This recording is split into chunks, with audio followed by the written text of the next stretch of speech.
So it's 9:14. I think we can invite Andy to begin his talk. We really appreciate Andy giving, in a sense, the intro talk to our C3 conference. Take it away, Andy. Okay, thanks very much, Carl. Good afternoon, good morning, everybody, wherever you are. It's absolutely fabulous to see so many familiar and friendly faces and to see such a great attendance at the C3 conference. I've got about 10 minutes or so to speak with you today, and happy to have lots of discussions afterwards. What I'd like to do is give you a sense of how an intro organic chemistry course went during the winter semester this year that I was coordinating and co-teaching in. I was surprised at how well the course was received. I was pleased about that as well. And I just want to give you a bit of a flavor about what we did, what worked and what didn't work, and so forth, with the hope of starting some more discussions around this. So this course is a second year one, Chemistry 247. It's actually Intro Organic II at U of T. Just to give you a sense of the course, it's a course designed for chemistry program and non-chemistry program students. Winter of second year, it runs every year. We had 400 students at the end of the course this year. We started with around about 450. In terms of how we taught the course, it was completely online. There were live stream Zoom classes and tutorials. All of these were recorded to accommodate students in different time zones, and there were quite a number of those. We had some live stream virtual labs as well that were run through Blackboard Collaborate. And we also had some asynchronous review videos available for students, which focused on material that was discussed in Intro Orgo II, which is actually a first year course at U of T. Now, those of you that were in Toronto in 2017 for the C3 conference, we held that in the chemistry department. We couldn't teach from that building. For this course, I actually taught all my classes from my bedroom. You can probably recognize the backdrop is the same. So I'm in my bedroom right now talking to you today. Okay. Assessment methods for the course, just to give you a sense here, we use Canvas at U of T largely as our learning management system. And the assessments are all run online through Canvas. Had 3 multiple choice quizzes, total of 10% of the final course grade, 3 multiple choice turn tests, equating to 65% of the course grade, with the best test being 25%, the other 2 tests being 20%. Virtual labs and reports being 25%.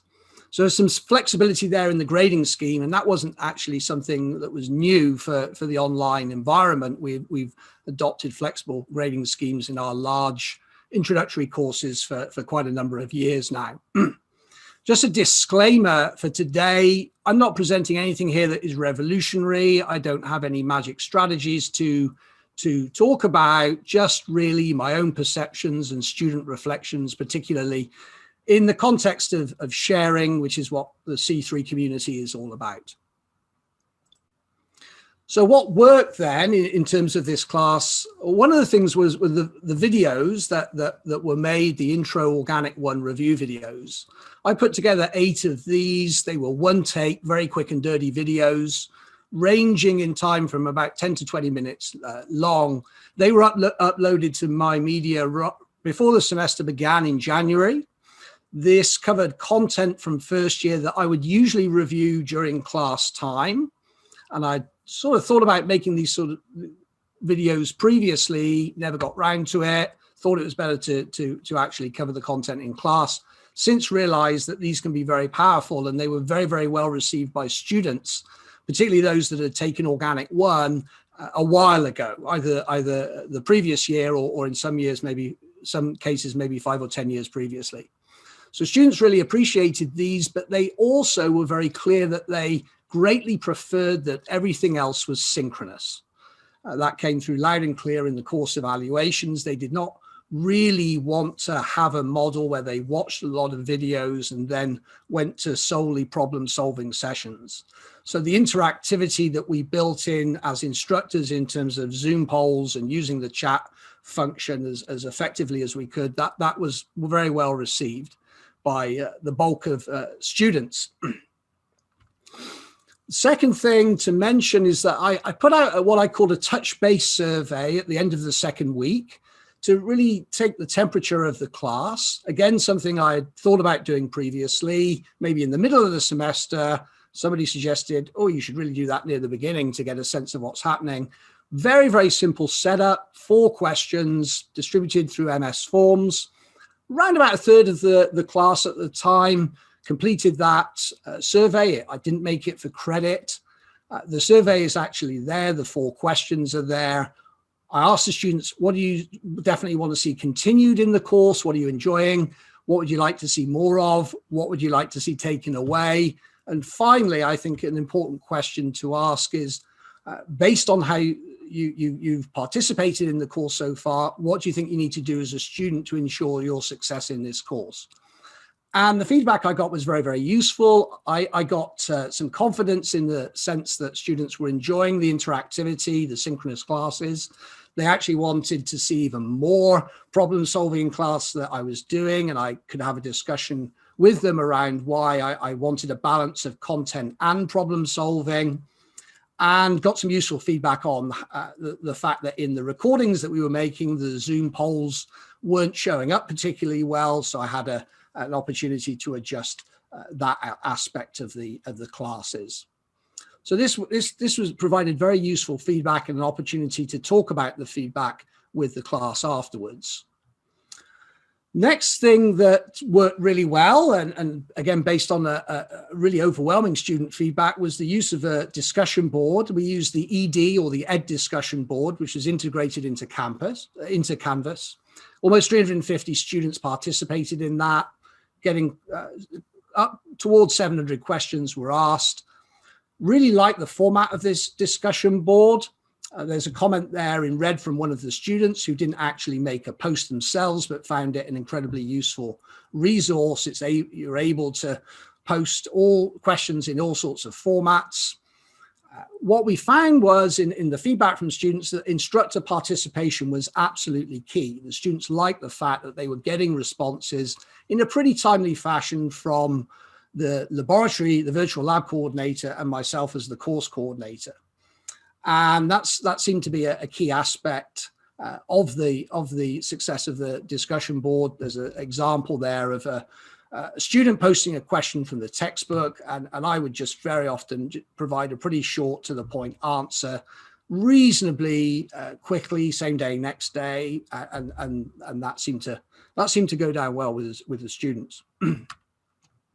There's just a sense of when the discussion boards were being used, you can imagine when the tests were in the course, I'm sure, in terms of the activity and in terms of the views, we got the very typical peaks and valleys that we see in terms of use of these sorts of resources.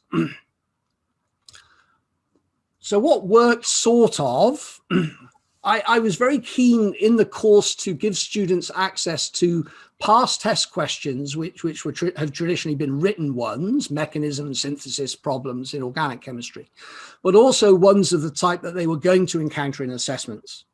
So I gave students a practice multiple choice assessment from first year organic chemistry right at the beginning of the course. That served as a review of material and also a dry run for the first test, largely well received. Set up the quizzes in the course so that they were written a week before each test, in the sense of, again, giving students some practice and also for them to keep up with material. But this approach didn't go down well with all students. There's a comment there at the bottom from one particular student, and there were similar ones that we saw, that they just really wanted practice questions that were multiple choice. Why provide questions, more traditional ones, if you like, that were not really of the style that they were going to see in assessments? So I thought that was some quite interesting feedback. Chuck Lucy said that I had to provide some takeaways for the talk today, and very tongue-in-cheek, being from the UK, here are my 3 favorite takeaways. You can see that they all involve chips, but in reality, these are my real takeaways from the experience this semester. So this is for when we teach again in person, and I've talked about several of the points there already. Discussion board I will keep. videos, touch-based survey, keep those as well. Multiple choice testing, we'll go back to short answer testing in the way that we've done previously. Recording classes, that's a maybe for me. Online student hours, that's a maybe, but I think we will continue with those, a combination of in-person and online.